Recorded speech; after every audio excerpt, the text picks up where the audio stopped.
how to feel emotionally powerful and safe no matter what comes up in a relationship. And the reason this skill is so important is because most people, especially of people who are avoidant or, fearful avoidant, what the reason why they have trouble committing or, getting married in the first place is because they're afraid of what would happen in a relationship that their brain is anticipating is something that they can't handle. Okay. So the way the brain works, it when we get anxious or nervous about a certain event in the future, it's because of what it thinks it's going to feel in the future. Every time you think or you're afraid of something, okay, so as an example, I'm afraid of commitment. Okay, why?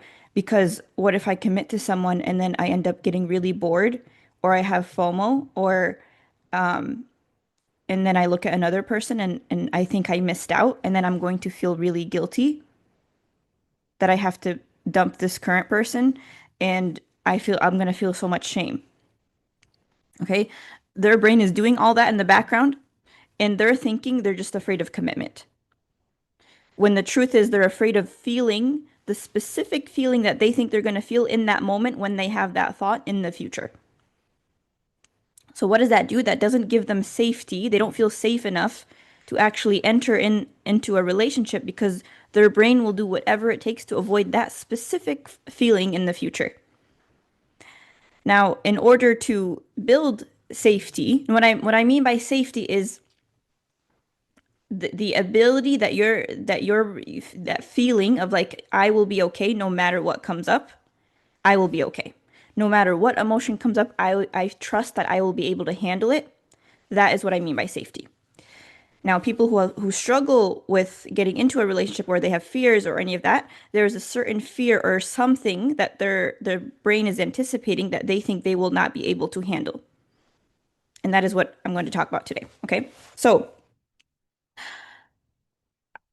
there's so much to say, but what I want to start off with is first understanding self-concept, and I'm going to kind of review it a little bit. Self-concept is what you think of yourself, the thoughts you have about you that you think this is who you are. Okay. So, for example, I am someone, let's say, if I'm someone who's avoidant, I'm someone who's afraid of commitment. I'm someone who gets bored very easily. I'm someone who it's not very easy to live with. I'm someone who, okay, fill in the blanks for you.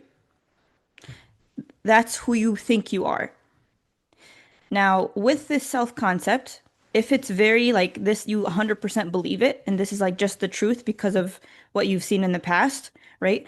I've seen that let's say the way your parents treated you or whatever, now you have this belief like I'm not good enough, and you think that's just part of who you are. Of course, your brain's gonna not gonna let you get into a relationship because it's anticipating that if I get into a relationship, this other person might see the truth of who I really am, which is that I'm not good enough, and it's gonna not feel good because I don't want to confirm that. So what happens? You don't get into one. You avoid commit. You avoid getting into a relationship. You avoid even getting close to a connection. Your brain will find ways to sabotage it because it's trying to do whatever it takes to avoid the danger, right? It's not emotionally safe to face the fact that someone else could potentially reject me and could confirm that I'm not good enough. Okay, that's just one example. It could be many examples of whatever that is for you, but I'm just trying to give one tiny example. The point just for this part, I'm just trying to show you that if you're the reason why you're afraid of going into something is because there's something that your brain is afraid of confirming about who you are, about your identity. Okay? So whatever that is, you'll have to kind of find that out. And you can find that out by actually t writing out who you think you are and what you're afraid people will actually find out about you. Okay? Now, once you have that very thing that you're afraid that people will find out about you, for me personally, because I was fearful avoidant, um, my thing was like if I get into a relationship and I might like ruin it because I'm not capable of being in a relationship because I'm not actually I forget my story, but it was something about how like I'm not someone who can maintain a relationship because deep down I'm not actually good enough. And so I might get bored of him or he might find out something about me and something like that, right? It was this kind of complicated story in my head. And when I was able to face that, like what you have in order to like face the fear, you have to logically talk yourself through what you would do if that were to happen, to give your brain a plan of this is how I'm going to face it if this were to happen to me. Okay, so as an example, let's say I'm someone who's afraid of having FOMO, right? Let's say I what if I get married and I get bored of this current person and then I have to like I just want to leave and I'm going to feel guilty for leaving. Okay. So let's talk through that. What would it really mean if you were someone who were to get into a relationship and you felt bored and you look at some other person and you're like and you feel like you don't know what to do. Okay? You would have to kind of write out a plan. Okay, so if that were to happen, I am going to seek help. I'm going to try to talk to someone who's experienced to see why I'm feeling bored in the current relationship, and I will do whatever it takes to rebuild that relationship to figure out what it is, because it is very, very normal to feel bored in a marriage. Okay, you're not special. If you're not all of a sudden, oh, I'm bored, that means I have to go somewhere else. It's more of I will learn how to be someone who can handle boredom, and I will figure out what it takes to face that. And I will be stronger when I face that. Why am I not allowed to feel bored? Oh, because in relationships you're always supposed to feel exciting and attractive all the time. Okay, is that necessarily true? No, not really. Okay, good. So you kind of want to face it, right? You want to face the fear that you're so worried about. And when you show your brain that you're able to face it, the intensity of that fear goes down and you're just able to face it. Okay? So understanding your fears is very, very important because most of the time that is what is blocking you from actually getting married. There's a part of you that wants to get married, but there's this other part of you that's even bigger, that's like subconscious, that's like, no, you can't get married because what if you ruin it all and it's all going to be your fault and then you're going to be such a bad person. You have to face it. Okay? What is it that would make me a bad person? I think about whatever it is that's going to come up, I will be willing to face it.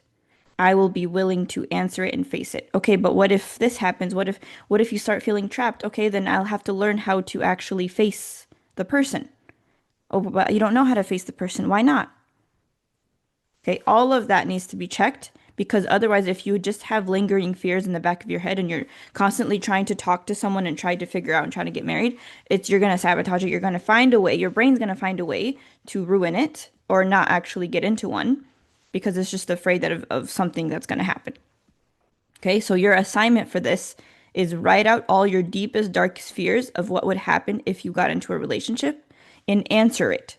Take the time to answer and have a plan of if this will happen as an adult, right? As a grown adult who's mature and wise, what would I do if this were to happen? Is this common, or am I telling myself that I'm the only one that's ever going to have this fear? Okay, most people think that they're the only ones who ever have this fear of like whatever their fear is. It's very common. All of your fears of it's not, you're not alone. Okay, everyone has these fears. So write it out, answer it, and in detail write out a plan of what you would do if that were to happen. So that way you kind of signal to your brain of like, oh, okay, if that were to happen, we're safe, we're fine. We can take care of it, we can handle it. Because safety, emotional safety is the feeling of I'll be okay. No matter what comes up, I'll be okay. I'll have my back, I'll take care of it. Even if other people don't take care of you, right? If someone else rejects you or something like that, you're like, okay, that's okay. I'll figure it out. And that's the key. That's the key to entering a relationship and learning how to feel emotionally safe and not feel so anxious or nervous or avoidant or just, no matter what comes up. Okay. And also, just a heads up, my group coaching cohort opens on February 7th. Make sure you do sign up for that, inshallah. because we do dig deeper into all of this stuff, and I take the time to actually coach you on it. So make sure you sign up because prices do go up. Inshallah, I'll see you in the next video. Assalamu alaikum.